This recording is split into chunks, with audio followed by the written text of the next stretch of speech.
asalaamu calaykum waraxmatullaahi tacaala wabarakaatuh daawadayaasheena qiimaha iyo qadarinta mudan meel weliba aad adduunka ka joogtaan kusoo dhawaada barnaamij gaar ah oo maanta aan ku qaada dhigi doonno arrinta ka taagan social mediaha ee arooska rasmi rays oo horey aad u ogeedeen ayadii isageedii hore wixii kala dhacay balse maanta waxaan idiin haynaa rasmi rays ninkeedii hore ee farxan yare ama sigeedii hore oo hadal soo jeediyey kana hadlay arooska rasmi rays iyo waxa uu ka yiri aan u gudogalne waxa dhawaan soo hadlay farxan yare oo ahaa saygii hore ee rasmi rays ay kala tageen dabcan farxan yare waxa uu haatanba la soo fariistay horeyna uu u sheegay video horeyna uu ku sheegay in isaga weli uusan furin rasmi rays ay tahay xaaskiisii uunan weli ku cadeeyay hortooda dadka in uusan furin rasmi rays farxan yare sidaad ogeedeenba waxa uu soo dhigay muuqaalkii ugu dambeeyey oo uu kaga hadlayay arooskani ayaa waxa uu ku yiri hadaladiisana ka mid ahaa rasmi rays halkee ayaan ku furay sidee meeshan ku furayna ha sheegto ayuu yiri rasmi rays iyo goobtii lagu furay iyo halkiiba lagu furay dabcan waa arrin aad u xasaasi ah sidaad ogtihiinba qofka gabadha ah ee la qabo ma isfuri karto iyada sababtoo ah sidaysa isku furi karin waxaa ka mid ah gabadha mar haddii ay tahay gabar la qabo oo ninka xaaskiisa uu yahay ay u tahay uusan furin ma furmayso gabadhaasi sida ay qabto diinteena iyadana isma furi karto oo waa in ninka uu warqad u qoraa cadeeyaa in uu furay sidaad ba la socoteen maalimihii ugu dambeeyey waxaa barnaamijkan hadalhaynta bulshada kaga hadlaynay rasmi rays oo arooskeeda lasoo bandhigayo iyo iyadoo kuga aqal garto jigjiga balse arrinta layaab kale ayaa ah rasmi rays hadduusan furin farxan yare oo ahaa sayeedii hore sidee ayay rabtaa in ay aroos ku gasho miyayse khilaafaysaa diinta islaamka oo ahayd midii lagu dhaqmiyey soomaalidana ku adag balse farxan yare horeyna waa uu sheegay haatanna waxa uu sheegayaa in rasmi rays ay soo cadayso goobtii iyo halkii lagu furay rasmi rays waxaan si dhow oo saaxiibo nahay oon la xiriirnay nin ay saaxiibo yihiin yar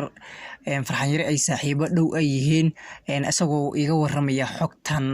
ee ah in farxan yare weli uusan furin rasmi rays bal saaxiib soo dhawow halo aad baad u mahadsan tahay waxaan rabaa arrintan noocadee bal maadaama arrinta saxda adiga naga ogtahay oo aad tahay nin kuwaad dhow kanaag dhow farxan yare dabcan video hore waxa uu ku sheegay in uusan furin rasmi rays meesha lagu furay inuu soo cadeeyo bal arrinta maxaa ka jiro horta sidaa awal socoteenbo waxaa jirtay hadda ka hor farxan yare clip u duway kaasoo micnaha uga hadlaya camal inuusan furin rasmi rays bal adii maadaama marka laga soto videogaas maadaama saaxiibo dhow aad tihiin farxan yare maxaad ka og tahay arrinta ahayd in rasmi rays ay kasoo carartay magaalada boorama ay imaatay nairobi markay soo cararaysa ma khilaafaad yar ayaa jiray mise caadi baa loo soo furay oo rasmi rays sidaas ayay kusoo tagtay waxaa jiray khilaaf ku saabsan maseer intaas waxaan kayn ma jirin wax furnin ah ma jiray mise waa siday rasmi rays ayada iskaga soo tagtay meesha sidoo aniga farxan ii sheegay wax furitaan haw yaratay maysa jirin wax uu safuray ma laha uu ka sheegay baraha bulshada youtube-giisa uu ka sheegay xataa waxaa jirtay inaad daawato inay kalama sheegi kari cod ay kula hadlaan asaga iyo islaantiisa hore uu leeyahay camal aniga intee kuu furay ee leedahay camal xanaaq ba iga keenay kulligii waxaan malinayaa nin youtuberaa tahay walaalow inaad micnaha daawatay aanan la socotay sida diinta islaamka ay qabtabo qofka haddii oo la furin misana ninka sayga ah oo xaaskiisa uusan furin ma furmato haatan buu waxaa la sheegaya in rasmi rays ay jigjiga ku gali rabto aroos balse rasmi farxan yarna weli ma uusan furin sidee ku suurta geli kartaa arooskaasi horta niyo waxaa waaye adduunkan hadda aan joogno cid maamuli karta ma jirto democratic waa la joogaa haddii micnaha ay guursatay walow marka horeba uu iska dhexayn camal xiriir saa u siweyn isla hadli jirin dhicitaankooda u weynaaday heer u gaaray inay baraha bulshada isla imaadaan isku caayaan isku aflagaadeen marka meeshii ani camal ma dhihi kara camal xiriir weynaad isa uga sidexday marka dee dooqeedan ayaa iskale sidee ku suurgelaysaa marka Farxaan Yare hadduusan weli uu furin miyay dhici kartaa in Farxaan Yare maadaama ay dib isugu soo laaban waayeen in xarigeedu u sii daayo oo gabadhaas mustaqbalkeeda dambe ay raacato oo halkaasi ay ku aqal gasho si xalaal ah way dhici kartaa in arrinta ay dhacday sababtoo ah bili aadan baa leeyahay marka qasam maahan inaan mar walba wax walba socdo inaan ogaano laakiin sida saxda ah xaqiiqatan ah haddii aan ka hadalno wax furin ah camal maysa jirin haddii micnaha si barafda isku furan labada heshiis ay gaareen ay tahayna taa meesheeda haddii micnaha ay arrintaas u jirin Farxaan Yare asaga ka hadal doonaa hadduu arooskan uu dhaco dadka inta badan waxay isweydiinayaan in Farxaan Yare dabcan arooskan uu kasoo hadli doono maadaama saaxiibadu ay tihiin maxaad ku ogtahay in uu soo fariisan doono arrintaasna uu caddeyn doono in rasmi rays arooskeeda uu sax uu noqon doono ama khalad uu noqon doono uusan weli furin miyaad ka maqashay in uu arooskaasi ka hadli doono YouTube kasoo fariisan doono walaala horta taa iyada labada qof ay saaxiib markay kulmaan waxaa jirta wax family issues loo qofka markaad is aragtaan mise aad kulantaan maahan inaad xiriirkiisa ka wareyso iyo islaantiisa iyo xiriirka uu leeyahay waxaa saaxiib ku naani Farxaan si micnaa dhalinyarnimo waxyaalaha kale camal hadday noqoto siyaasadda hadday noqoto wax kale camal fanaannimo taas waan ka wada hadalnaa laakiin wax micnaha ku saabsan dumar mise haasaabo ah kama wada hadalno arrinta kale aan ka wareysanayno dadkina xaqiiqsan ay jecel yihiin ayaa waxay tahay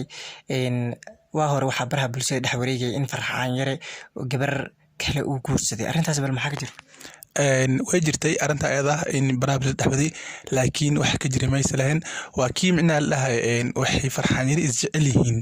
qof leeyahay Ilad Barqadle laga yaabo inay qaraabo yihiin xiriirkooduna micnaha uu yahay mid qaraabo ah laakiin wax micnaha xiriir ma jirin isku dhaca micnaha Farxaan iyo rasmin waxaa keenay in Farxaan isla hor uu qabi jiray ay kala tageen markii micnaha xaqiiqada markii burma imaatay sida xaqiiqada ogaatay hadda waqti xaadirkan la joogo saaxiibka Farxaan Yare wax xaas ah muu leeyahay mise waxba ma laha may wax hadda xaas ma lahan waa iska single waa tahay aad ayuu u mahadsan yahay midkaasna wuxuu ahaa saaxiib ka dhow Farxaan Yare oo nagala qayb qaadanaya barnaamijka aan ka wareysanaynay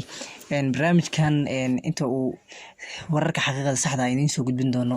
waa idinla socodsiin doonaa intaas ayaana programka ku ekaan doonaa dabcan waqtiga ayaana nagu dheeraaday fadlan janaalka haddii aad ku cusub tihiin subscribe saara sidoo kale waxaan idinkaga mahadcelinaynaa qaabka quruxda badan aad noogu taxantihiin noogu xiran tihiin barnaamijkan haddii uu kusoo gaaro la wadaag asxaabtaada si ay ogaadaan xoogaha rasmiga ah